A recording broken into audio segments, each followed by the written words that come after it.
Good afternoon, everyone. I welcome you to the Yaşar University Graduate School online seminar series. Today, Mrs. Meltem Eranıl will present her research topic, Women's Experience in Public Housing, TOKI, Uzundere case. Before her presentation, I would like to introduce first Mrs. Eranıl and secondly the research project content briefly. Meltem Eranıl is an assistant professor in interior architecture and environmental design at Yaşar University. Educated in interior architecture and social science, her master's and doctoral work led to her exploring dynamics among design, culture, and identity under conditions of displacement, relocation with disadvantaged minor groups like migrants, urban poor, and women. She now continues to research in the field of architectural history and theory within collective memory, migration, social space, and gender studies in Izmir. The name of research project is Social Housing as Paradoxical Space, Migrant Women's Spatial Tactics Inside TOKI Uzundere Blocks. This project was funded by Yaşar University in the name of BAP 081, Women Experience in TOKI, Uzundere Mass Housing Units, starting in 2019 and ending 2021. It focuses on migrant women's experiences in TOKI Uzundere, a housing settlement built in Izmir in 2009 by the Mass Housing Administration of Turkey, namely TOKI. It problematizes the incompatibility between the apartments' standardized layouts and the residents' spatial practices. And the study argues that these interiors have become paradoxical spaces with the potential to be transformed by women struggling to fit them to their daily routines and social and physical needs by applying certain spatial tactics. These tactics were charted through in-depth interviews with women, observations inside their apartments, schematic drawings, and photography. The analysis demonstrates how women's everyday practices and spatial tactics challenge and reconfigure the assumed uses of the interiors in these social housing units. Now, I am giving the word to Mrs. Eranıl for her presentations. Thank you again, Meltem Hocam. And we are wondering about your project and its details. Thank you. Thank you for the nice introduction, Gülnur Hocam. So let me start immediately. Today I want to introduce you the recently finished our BAP research project. It is named as Women's Experience in Public Housing, TOKI Uzundere case. As Gülnur Hoca had mentioned earlier, it started at the end of the 2019 and within the year of the 2021, we have finished the research project. And fortunately, we sent our paper to the journal that we selected, and we got some revisions back from the journal, and now we are still in the process of the publication. But beforehand, before this publication, we also had some other goals to establish as a BAP research project. In order to get the funding, we have promised some goals to achieve, and fortunately, we have achieved all. And at the last slide, I will also give some addresses and direct the audience to those addresses to visit our digital museum to see the more photographs taken from the project site with the detailed information. And also we have some Instagram account pages. So we would be really glad if we can connect to more people within that website. So as an introductory part, I may say that actually the introduction of Gülnur Hoca was briefly explaining what we have done in this field, in this case study. But in the first part of this presentation, I want to introduce the earlier stages of this research. How did just the case study appear? And I want to discuss the historicity of this urban project site and talk about its inhabitants, their sociocultural background, given information about their hometown and their living conditions. Earlier, they were the inhabitants of Kadife Kale district in Izmir, but then within the urban renewal relocation process, they are moved to TOKI Uzundere blocks. And in the second part, I will continue about this research, BAP research project, how the research developed in detail. And at this time, as a researcher, I wanted to focus on a more deeply on space, but this time more on the interior space, how the space had changed through the 10 years period of time since they have first moved to these blocks.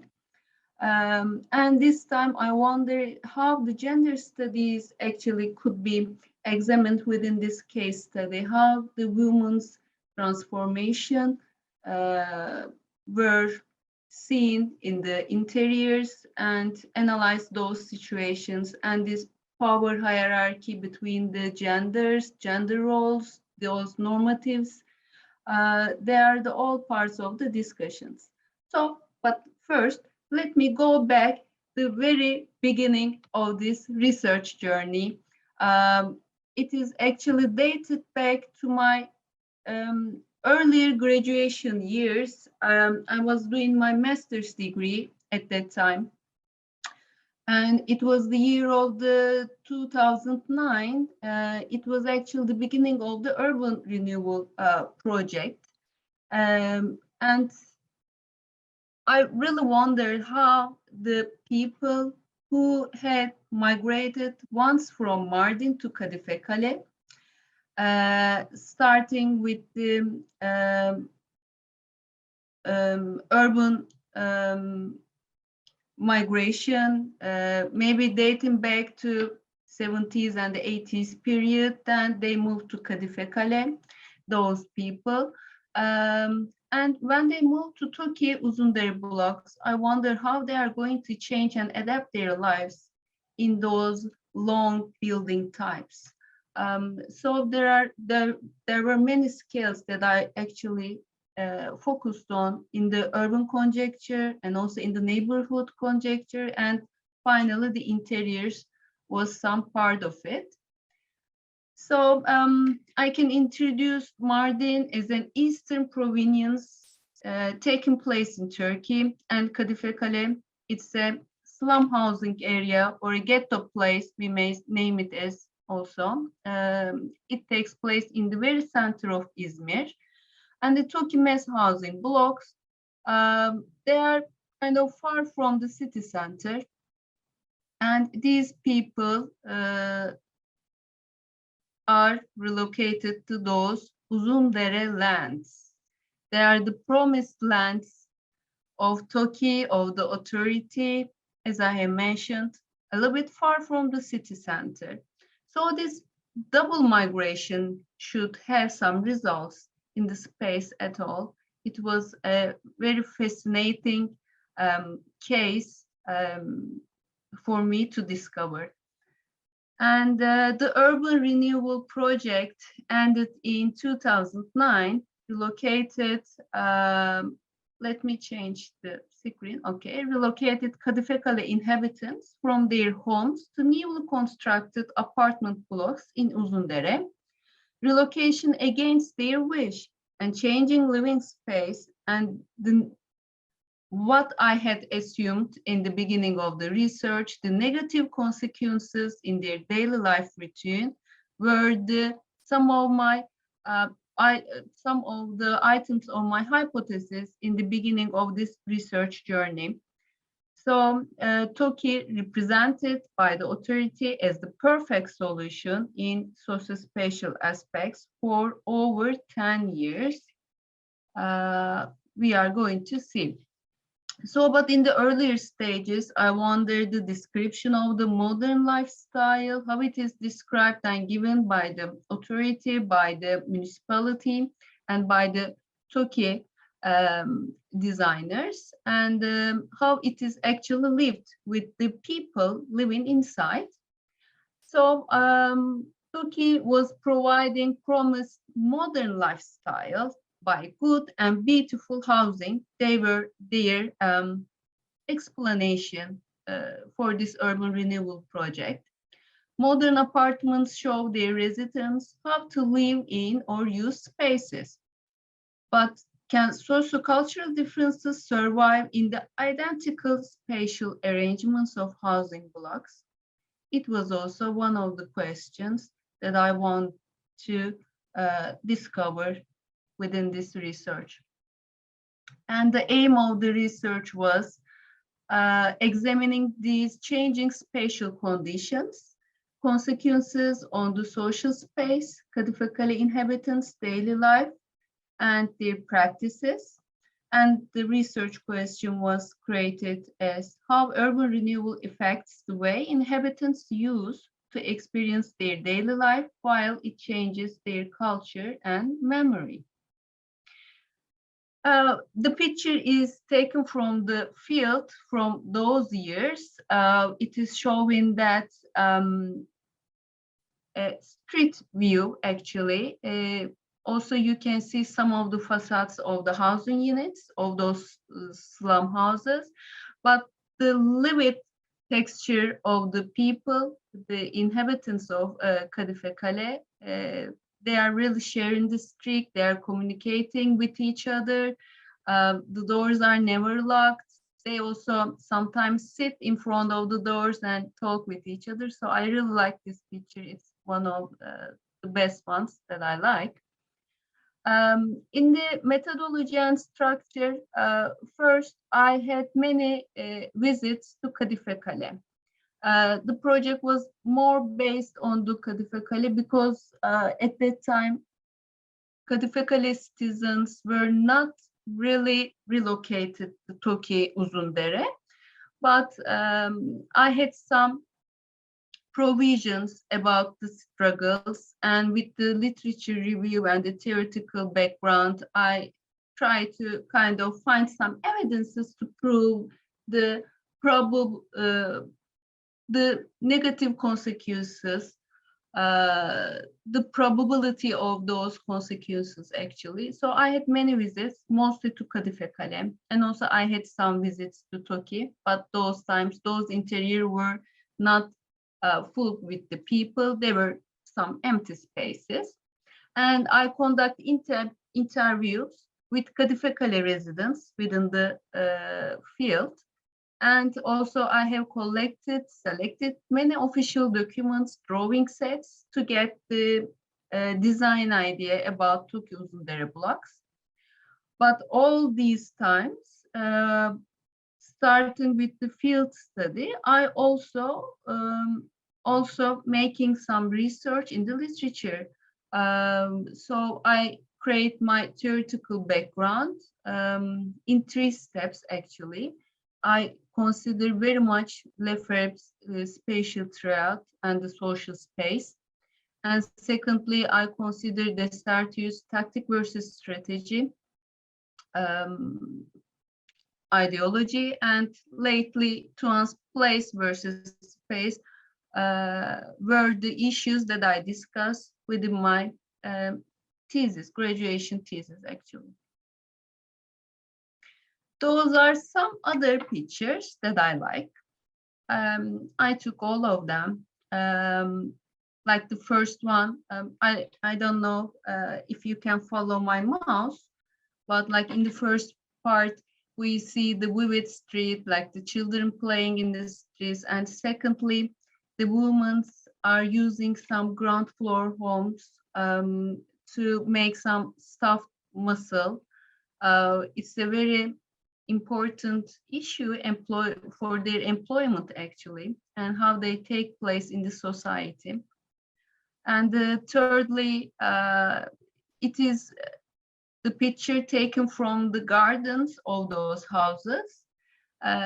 They use it for vegetation, for feeding animals, and also for laundry, for storage, for making some preparation for the winter food or winter food supplies. So there, it was kind of a multifunctional space for those people. And the picture below on the right is the woman sitting. They're actually in Kadife Kale, not using the furniture elements to sit down. They are using those cushions and some carpets on the floor. And those living room spaces sometimes turn into a bedroom space for the evening time. So actually we see the transformation of the space, those multifunctionality of the space within Kadife Kale slum housing interiors. The one below in the middle showing those facades full of those laundry closets. And the latest one is showing the closeness of the space to the city center, to Alsancak and Konak. Also, it has a very great view of, magnificent actually, view of the sea and the Izmir.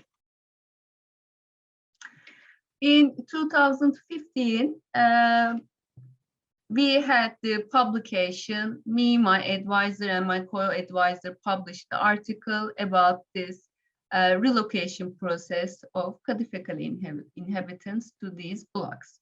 So for the ones who wonder and eager to learn more, you can search from the web for this publication and able to read more in detail. And let me move with this second part in the presentation, and with the gender perspective this time. I still felt the urgency of discover more about the space since 10 years had passed over my previous study. I wonder, like, okay, I had some provisions, some claims, but I really wondered this time how these people really survive in those interiors, how they transform that.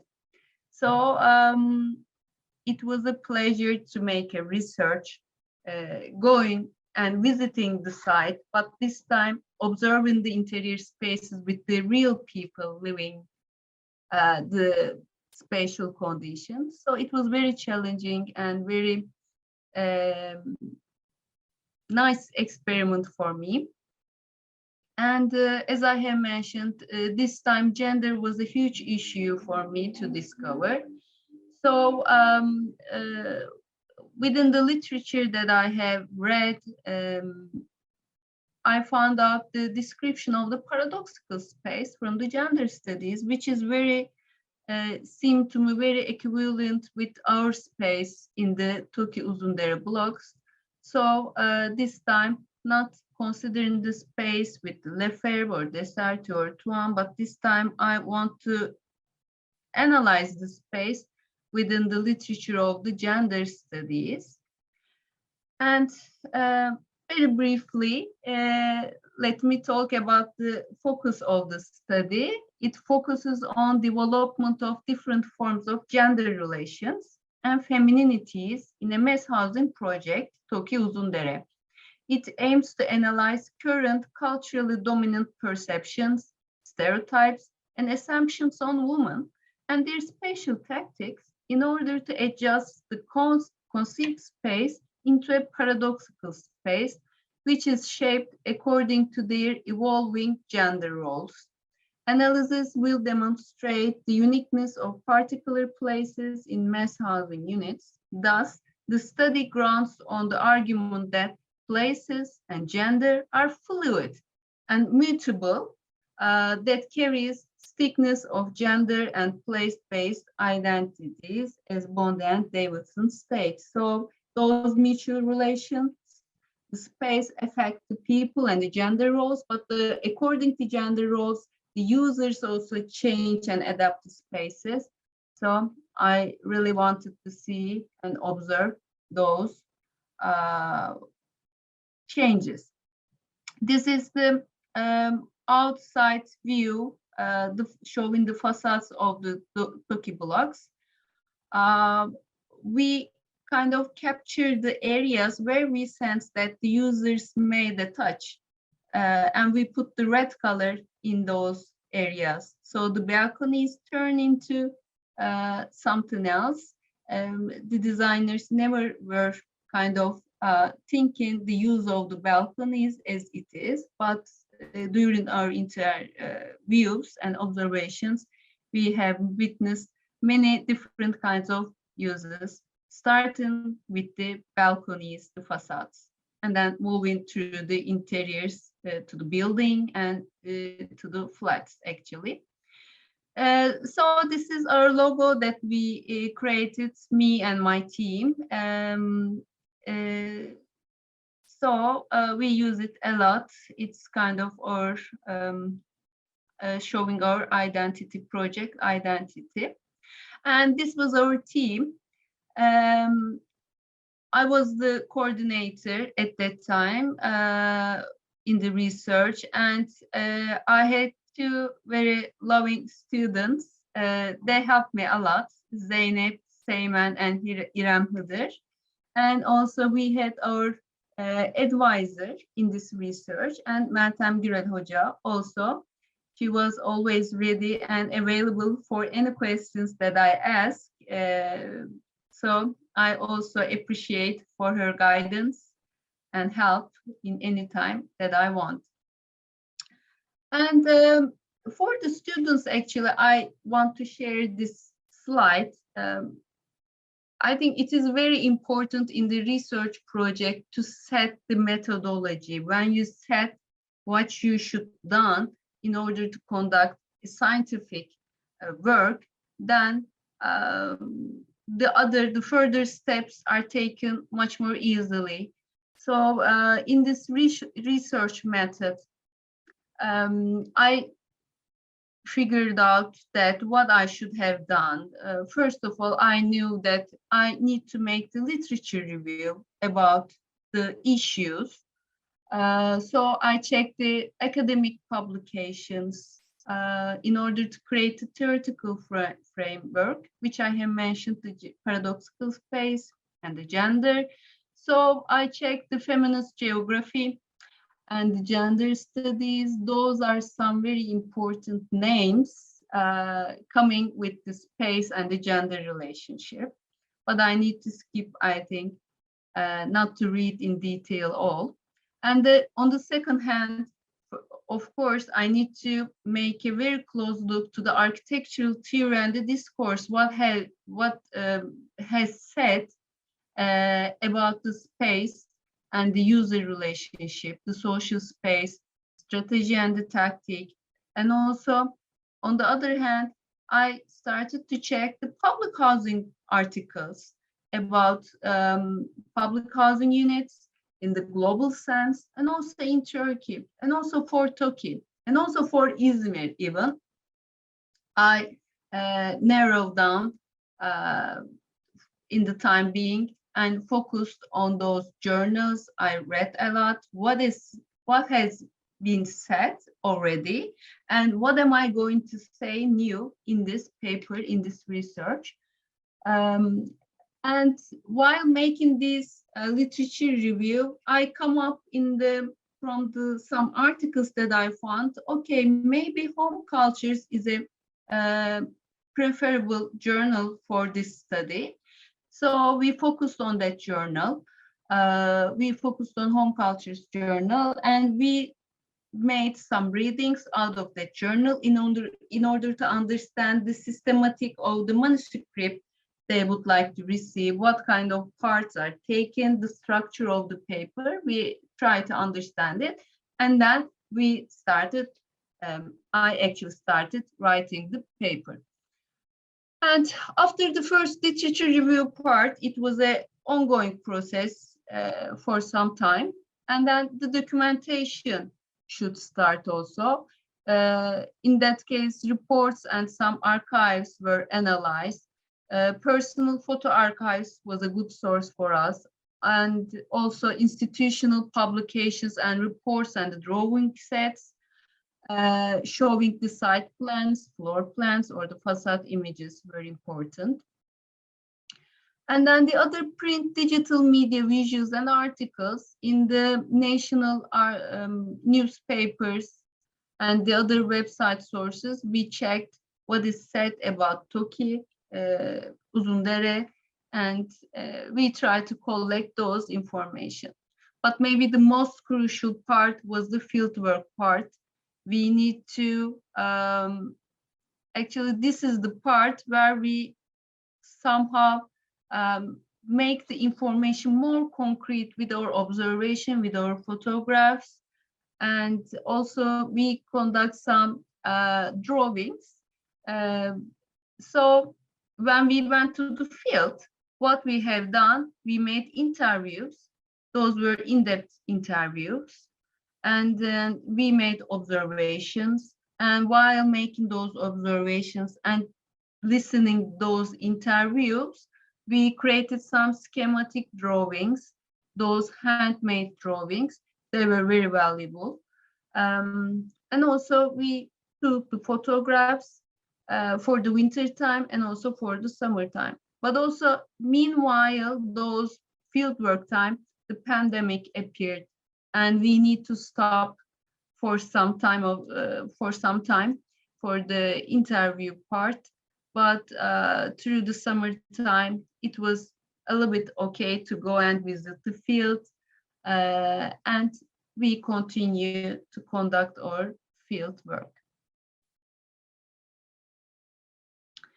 This is one of the drawings, those schematic drawings that have been created, showing the, maybe not the interior, but the overall space between the apartment blocks, the use of facades, the human relations, those are drawn by both the observation and as I said, from the oral narrations, from the interviews, infos, what the women were saying and describing their daily life. We try to collect and unite them all.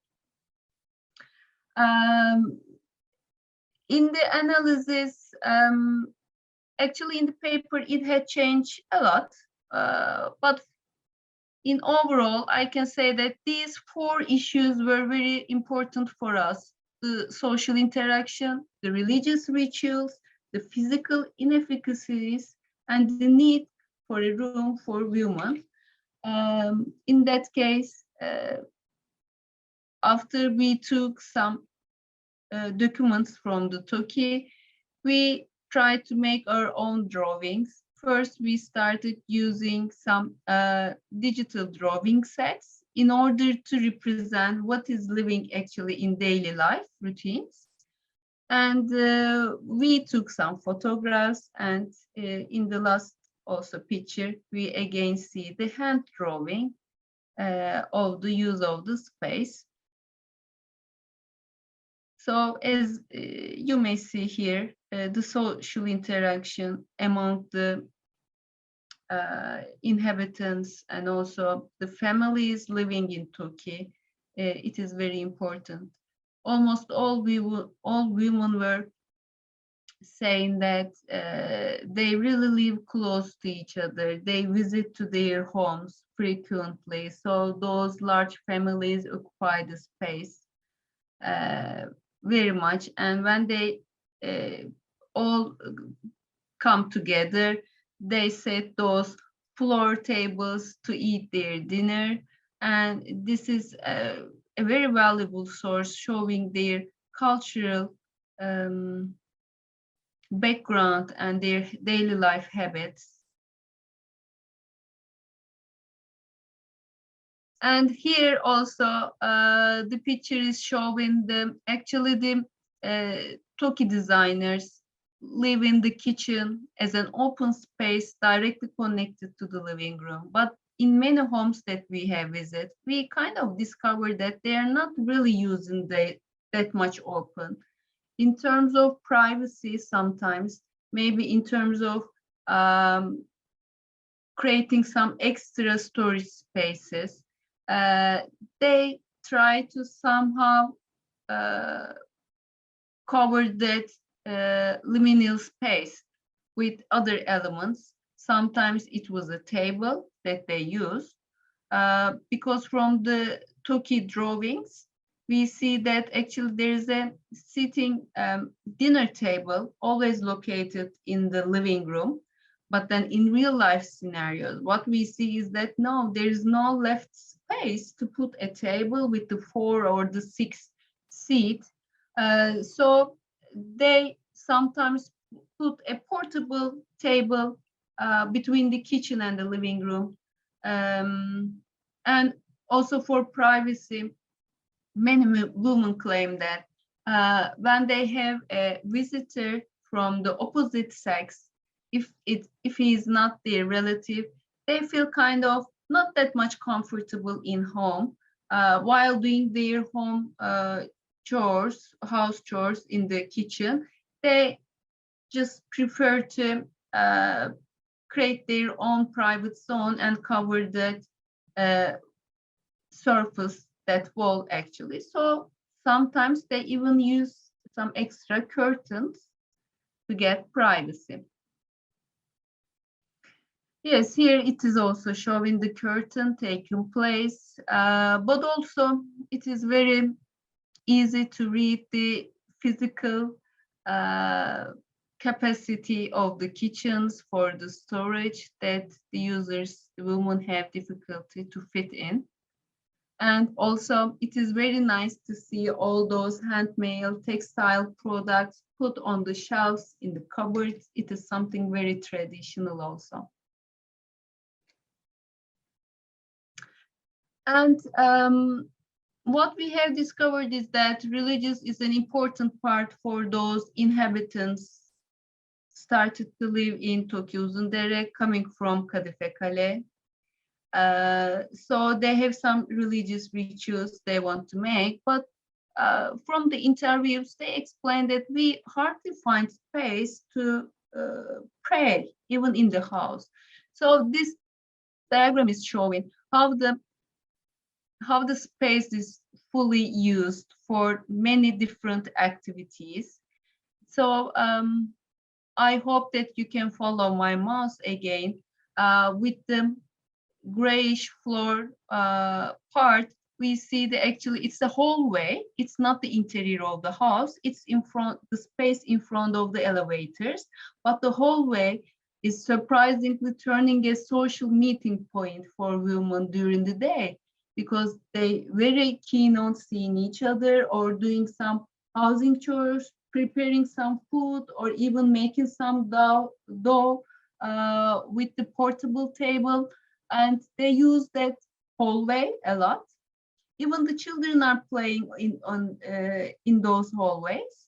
So the doors are keeping open, and that hallway becomes a shared space for all, among all neighbors staying on the same floor.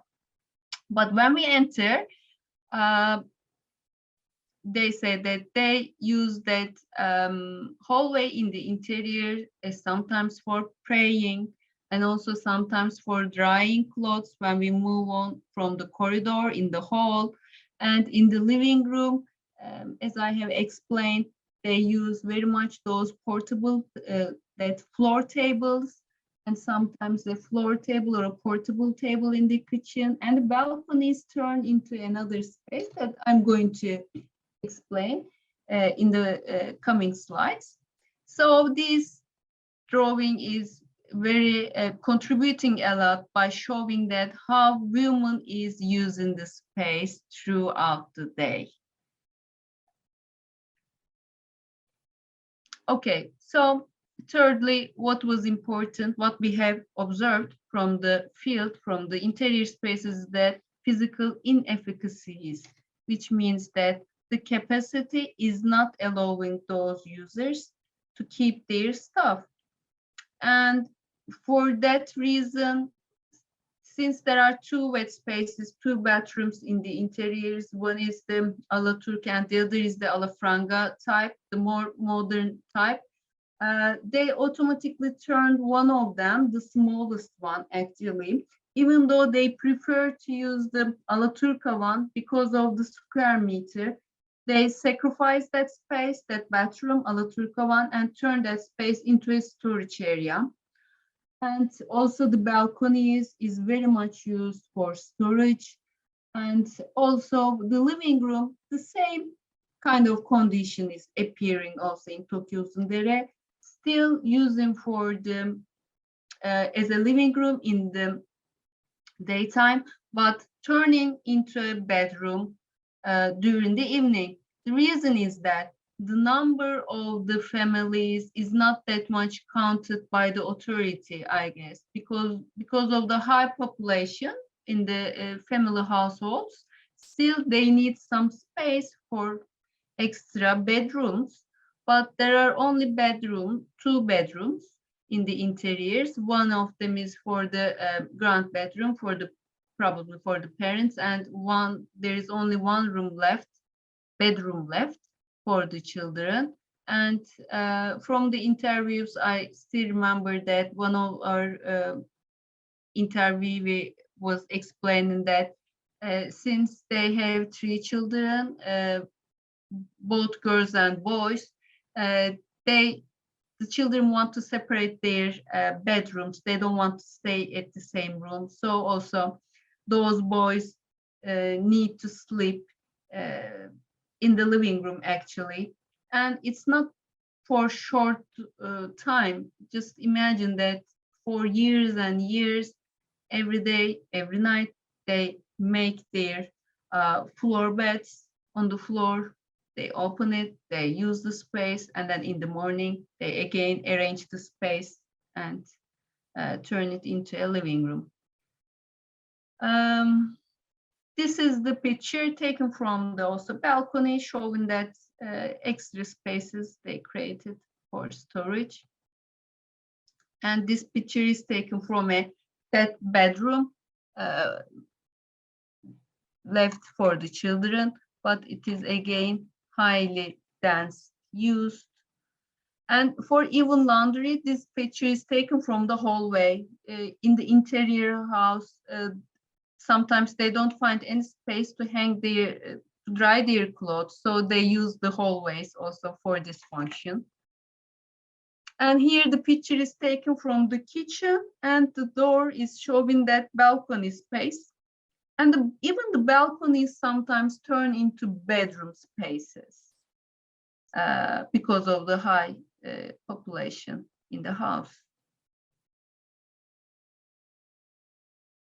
And then our final point was again for those gender issues. The women, do they really have their own space, their own private space? In the literature, we always see that the woman is kind of not like locked down, but the kitchen is always left for women to use in the interiors, in those domestic spaces. And from the previous research, I know that in Kadife Kale, women had more chance to work, to go out to city and to work because of the location of the district, Kadife Kale district. It was very central in the city, so they were always, it was always easy to find a bus to go to their work site. But now here they are really far from the city, and the interviews were always complaining about the insecurity they feel because of this distance from the city, and also they had very much difficulty to find bus because of the shuttle times. It was not that much frequent for them. And also on the other hand, you know, they were in Kadife Kale, they were able to work in staff muscle, and also they sometimes convert the ground floors into some storage or store spaces to sell some clothes. Even women were working in those places. But here in TOKI, unfortunately, they don't have any chance. They cannot turn their houses into a store because of the typology of the apartment block. So they kind of need to stay at home more than taking place in the public life. And even inside the house, they don't have their own space. But from again, the interviews and the observations, what we see is that men are frequently using the balcony spaces as an extra space. When maybe they somehow tired of staying in the living room, hearing the children playing around, they have their own world for the balcony. But what about the woman? Why they just can't have this chance to have their own separate space? It was also our questions that we ask. And what we see is that since they very like to socialize with each other, all women, they frequently meet outside in the garden space in TOKI Uzundere. So sometimes they make family picnics in the green areas in the site. And here we see the women. They also have some complaints about the shopping because there is only one shopping mall actually here in TOKI Uzundere. And because of its high, because of the economic conditions and its high prices in the shopping mall, they say that they need to visit some bazaars, but very far from that area, TOKI Uzundere. And they had those types of difficulties. Here the picture is showing the women coming together in the outside. It's not only like socializing, is only having chat. It's actually much more than that. They give and gain information from each other. It is very important at that sense to make them communicate and live. Yeah, these are my last photographs that I would like to show. The distance from the city, the woman. And yes, I think I am done. Thank you for listening and sharing this research. And these are the addresses that you can go and visit. Still they're open and online. Yes, Güner Hocam. Thank you, Meltem Hocam. Thank you for you and all the participants. For the participants, do you have any questions? You can open your camera if you want when you're asking your questions. And if our students have some questions in my class, also you can hear and you can come here and ask if you want. Yes, Burkay Hocam, you can start. Okay, well, I don't see the camera option here, but maybe Irem can give you... No problem. I mean, if you okay. hear me, then... Yes, we can hear you. Okay, then there is no problem. Well, Meltem Hocam, thank you very much for this presentation. Well, I was familiar with your study, actually the early phases of this topic while you were doing your master's with Zeynep Hoca and Neslihan Hoca, actually, in İzmir University of Economics. But I didn't have a chance to deeply see and have an idea about this. So this really helped me. Well, I really appreciated the way you analyzed, particularly in the plan layouts. These were your drawings, right? Yes. Yeah, I mean, actually we created it. Yeah, I mean, this is kind of, I mean, it has, I think, a great contribution to the field itself. The topic is not new, but your way of looking is very original. And this is really very impressive because what I want to actually, this is not a question, but a kind of a comment on it. Your approach to this topic provides us further thinking about interiority of these spaces, because these are TOKI settlements and they are considered to be, let's say, built very cheaply by using very low quality materials, and the architecture in terms of their style, structure, or formation is not considered to be very high quality. But on the other hand, it's actually paradoxically, let's say, our flats, our apartments, or those houses by the more middle or high income people, their plan layouts do not really differ from these ones in terms of the organization of space. So here what we see is the TOKI inhabitants are trying to appropriate the space for their own lifestyles. And throughout this pandemic period, we have seen that our flats, I mean, whatever class or socioeconomic class we are, actually our houses do not really provide us much conditions, let's say, to personalize our spaces, to make it more multifunctional. And this kind of creates more paradoxes. I'm not sure whether you understood what I'm trying to say. So I just want to mention that today I'm going to have a lecture on homosocial spaces, and I will concentrate on also the Ottoman Turkish traditional houses as well. And traditionally on these houses we have the harem and selamlık section, which segregates the man and women spaces.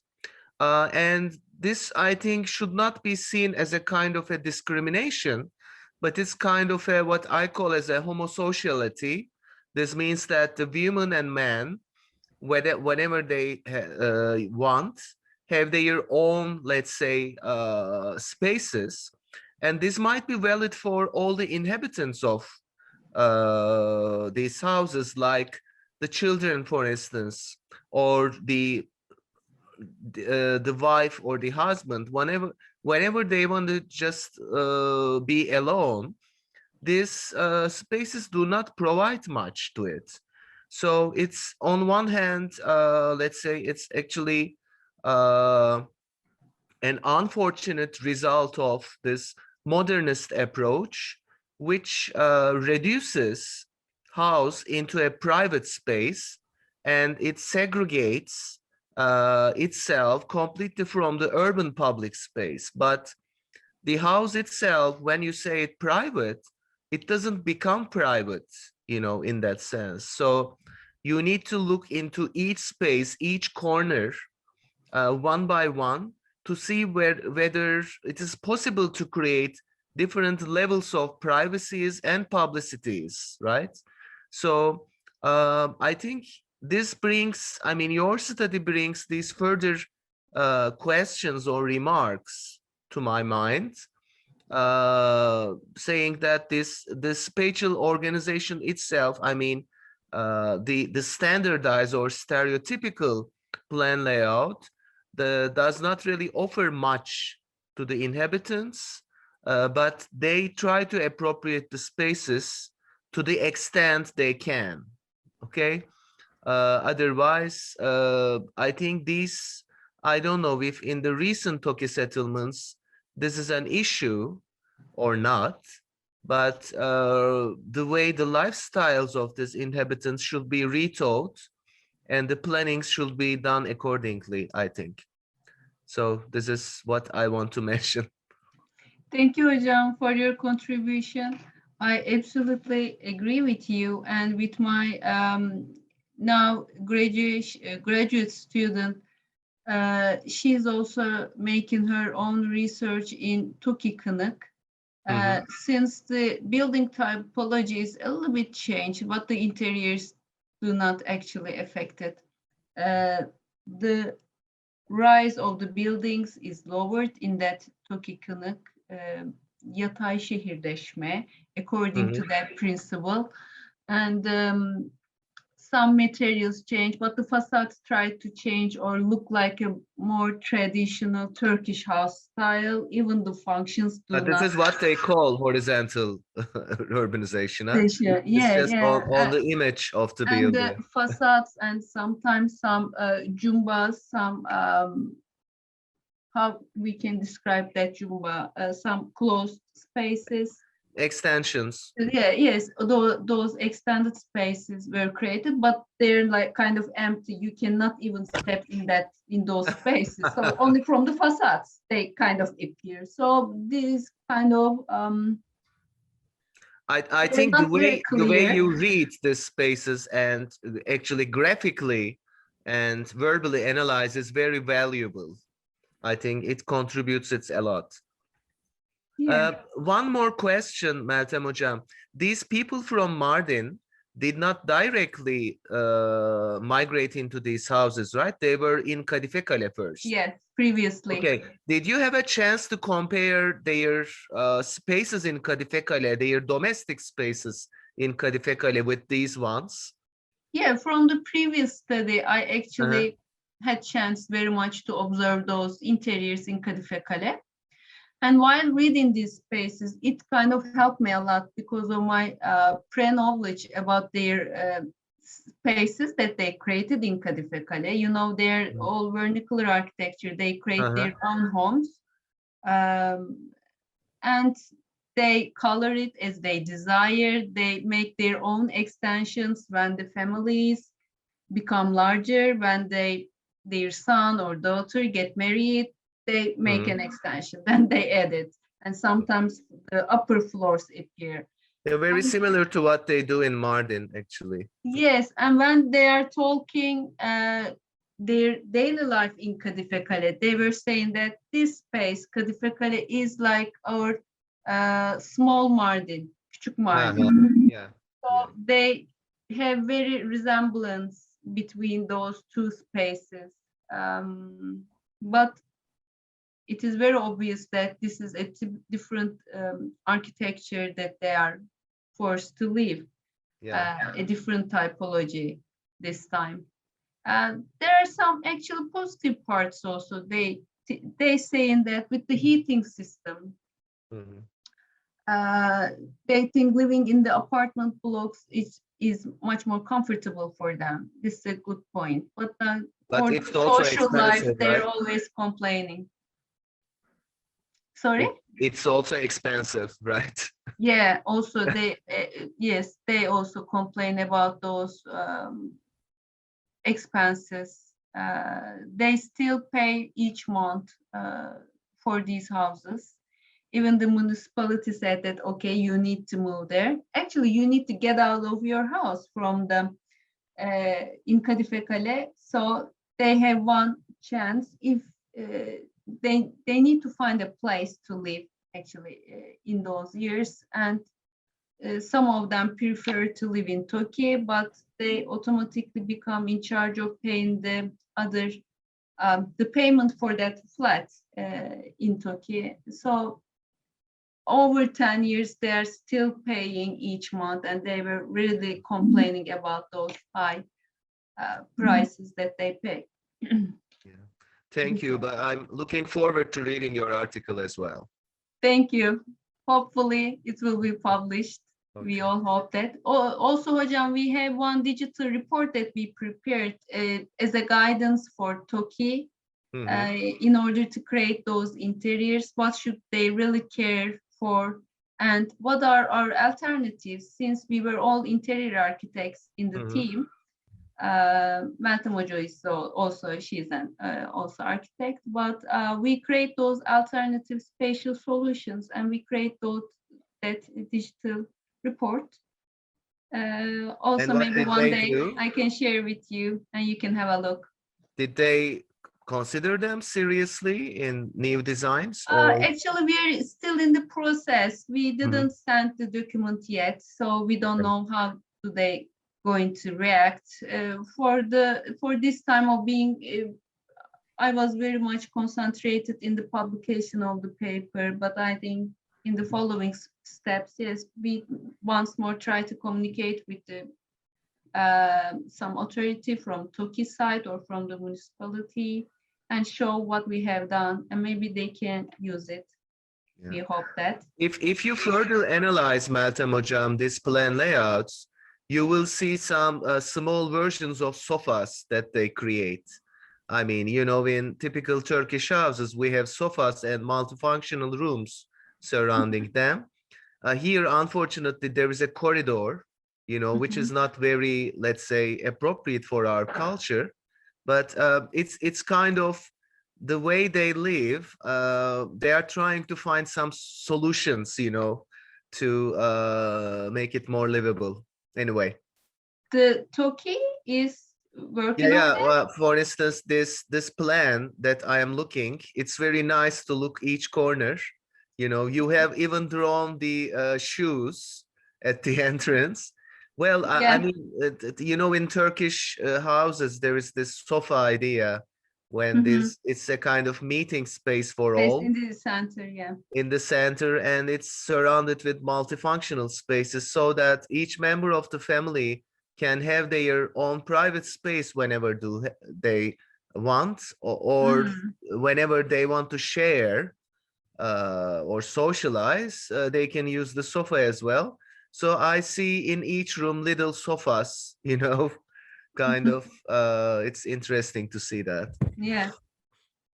Thank you, Hocam.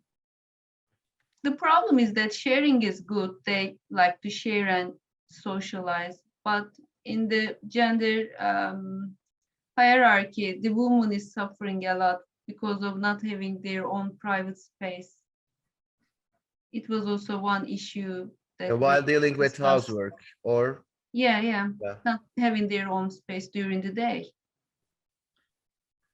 Meltem Hocam, I want to ask some questions Yes, Hocam. about some details, maybe the details, but maybe our students can make some connections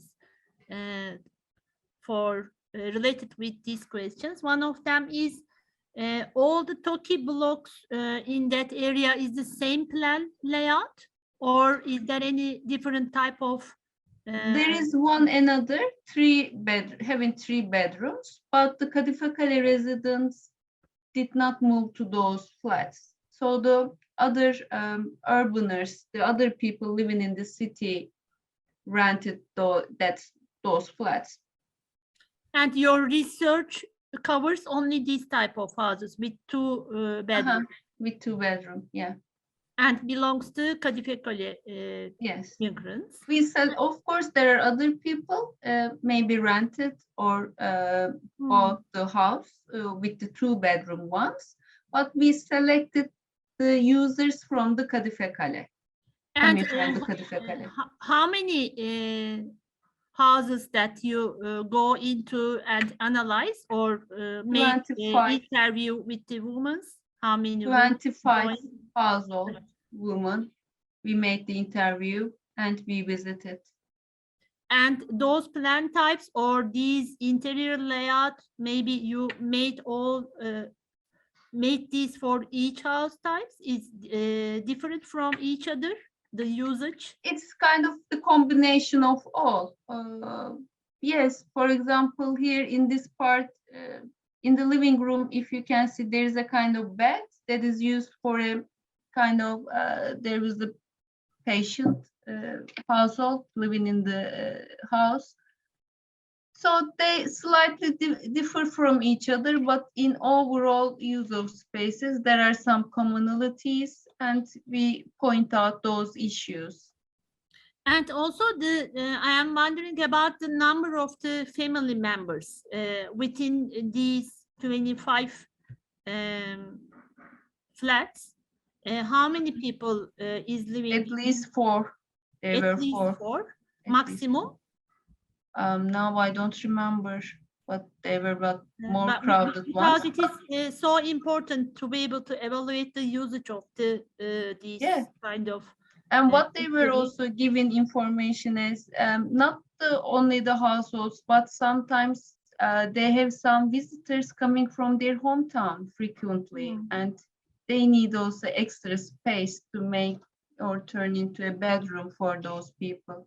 And sometimes they live with their elderly people, elderly parents. Now I cannot give the exact, the maximum number of the household, but the minimum was 4. But they were saying that still not enough, because we have most of the time we have visitors coming to stay with us. And did you ask the questions related with the professions or the economic conditions of these families? For example, the woman is working outside, or they are living for all along the day in the house? And what is the percentage of the women that working outside? In the first part of our interview, we have those demographic questions. Since it's an in-depth interview, but as researchers, we were kind of foreigners for them, so they were not willing to open their economic conditions that much. So it was a kind of very general, specific conditions. Yeah, this we is take not the economic average conditions, maybe the number of the people that living all day long in the day. Yes, we also asked that question, if the woman is working outside or only doing the housework, staying at home during the day. Generally, what they are doing, they are It is working. very, very few. I think there were like in 25 women, there were only 2 or 3 women going out to work. For cleaning works also, they were leaving the house.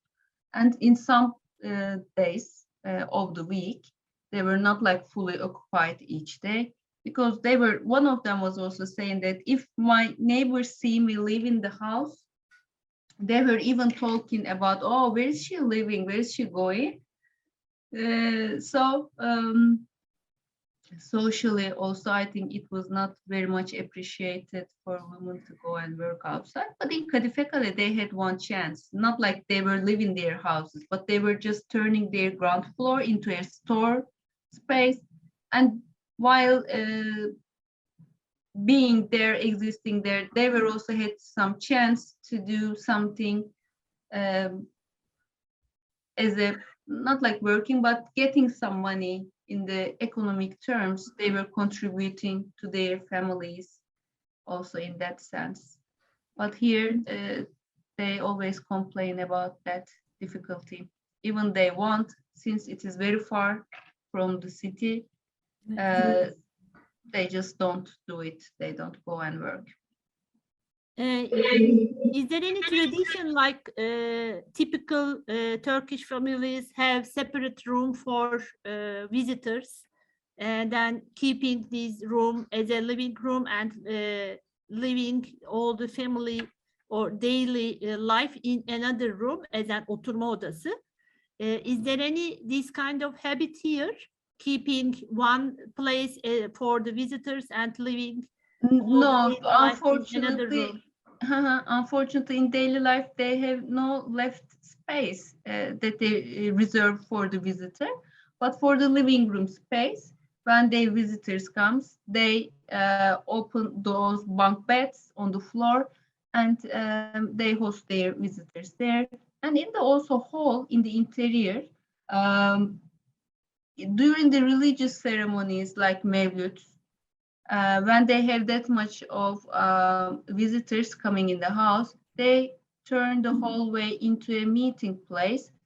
They also place those seating units, chairs, one by one in the corridor, and they also host their visitors in the hallway for those special occasions, for those special religious ceremonies like Mevlüt, or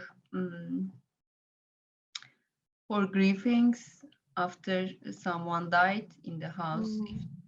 They welcome their visitors.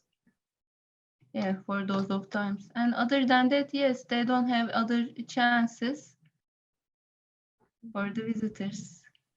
Okay, thank you. It's a very great effort I know that it is hard to go into the houses and get some Yes. answers from the family And also members. after pandemic, it was very After pandemic, yeah. hard. Before pandemic is hard. After pandemic is very hard. I know this process from our research also, because the people want to keep their family life secret, and it is their right. They are completely have this right. So thank you for your effort. It's a great effort. It's a good research. Thank you hocam.